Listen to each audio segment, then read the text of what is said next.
Alright, before your quiz on probability, I wanted to do a quick review with you over everything we've learned so far before you get started. So let's start and review likelihood. Remember to find the likelihood of an event happening. It could be impossible, which means the probability is 0, all the way up to certain, which means the probability is 1 or 100%. If it is as likely as not, that means the probability would be 1/2, 50%, or 0.5. If it is less than that, then it would be unlikely. So it has here 1/4, 0.25, 25%. Really anything that's greater than 0 but less than 1/2 is unlikely. Anything bigger than 1/2 but less than 1 would be likely. Okay, so that is how you can associate the likelihood with the probability. So in this example, which of these statements is best described as impossible? Take a second and read through those real quick. Which of those would be impossible? I could drop a dense rock into a lake and it would sink. That's possible, so that's not it. I could flip a fair coin and get 40 heads in a row. That's possible. It's unlikely, but it could happen. I could flip a coin and get a head. That's totally possible. But is it going to snow on a hot summer day? No. This is impossible because in order for it to snow, it has to be 32 degrees or below. It's not going to do that if it's a hot summer day. That one would be the one that's impossible. The next thing you need to know, sample space. Remember, the sample space is a list of all the possible outcomes for an event. You also need to know these terms. An action is a process with an uncertain result, like rolling a number cube, flipping a coin, spinning a spinner. Those are all actions. An outcome is a possible result of an action. So look at this example. Kara is picking out a snack. She has a pear, a banana, and an apple to choose from. Kara is going to pick one at random and wants to know what the chance is she will pick a banana. Identify the action, the sample space, and the event. Well, the action is what she is doing. So what is she doing? She is picking a fruit. So the action would be picking a fruit.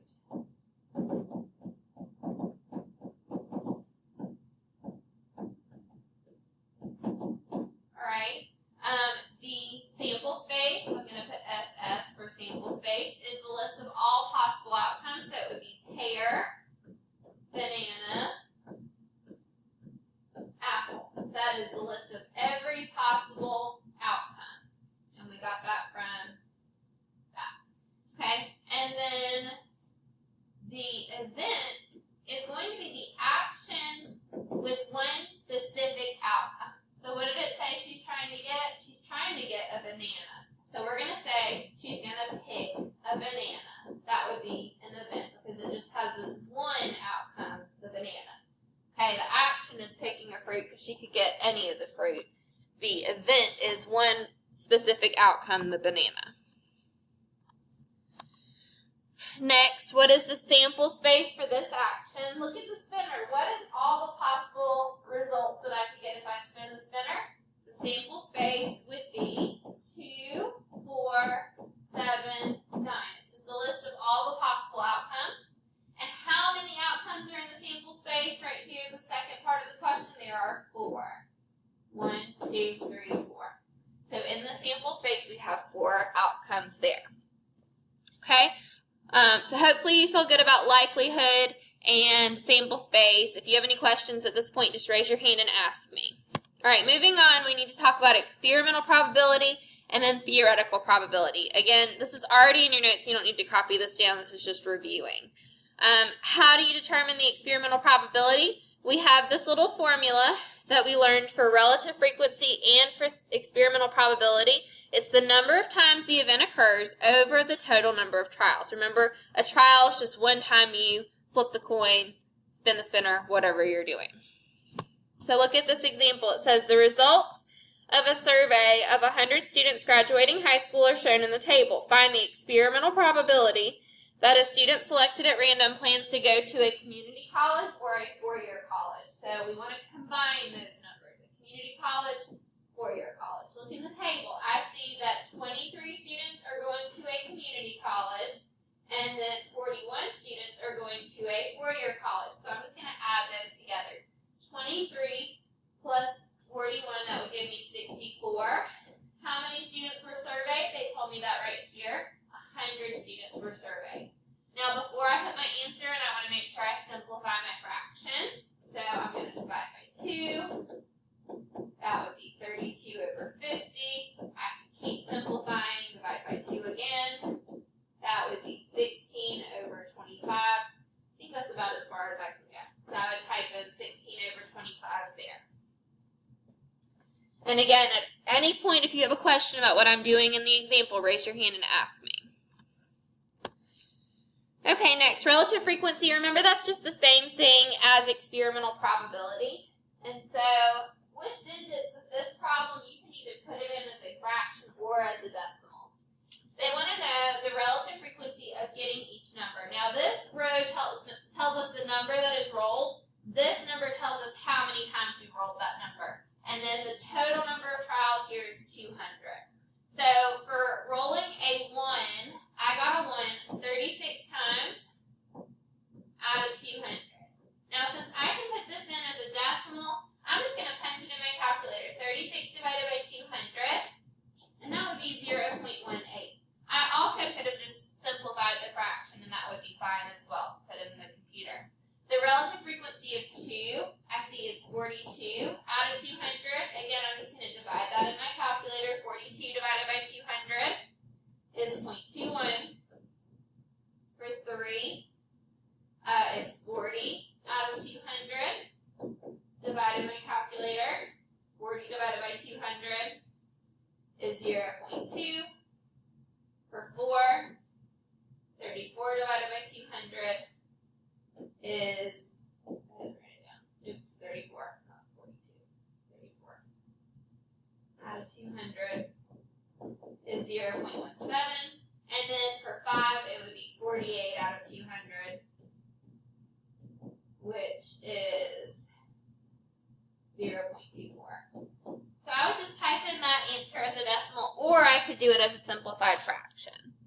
Okay? So remember, relative frequency or experimental probability, just how many times did we get that number divided by the total number of trials. All right, last thing to cover real quick is theoretical probability. Remember that in this, we're not looking at the data of when we actually did the experiment. This is where we're just thinking about how many possible ways can this event occur out of how many total number of outcomes are there. So if I was rolling a 12-sided die, this is a die that has 12 different sides, and each of them have a number on it, 1 through 12.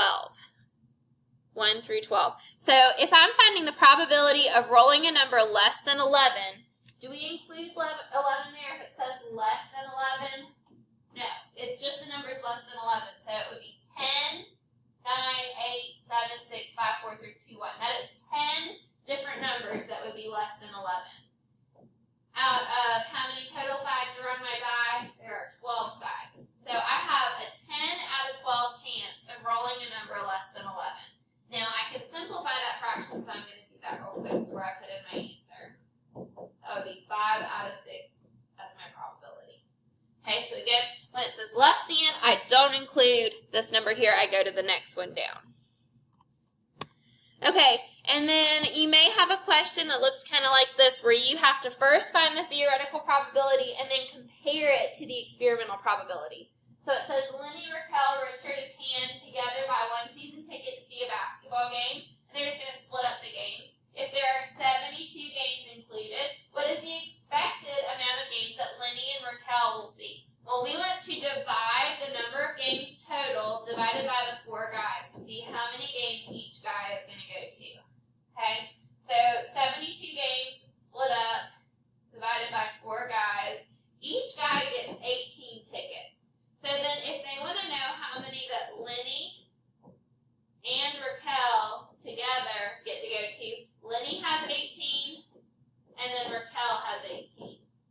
Okay, so 18 plus 18, they would have 36 tickets. That says 36. There we go. 36 tickets. Now let's compare that to when they actually did the simulation. How many games did Lenny and Raquel end up going to? Lenny went to 23. Raquel went to 13.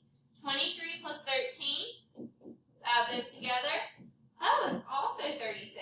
So this says in the simulation, So what is that? Is that more than, less than, or equal to the number that we predicted? That is the same as. So sometimes the numbers will be the same, sometimes one will be bigger. That's what you would answer in that second part of the question. So hopefully you paid attention as I did this review over a few examples that will be hopefully helpful to you as you work on your quiz today. Good luck.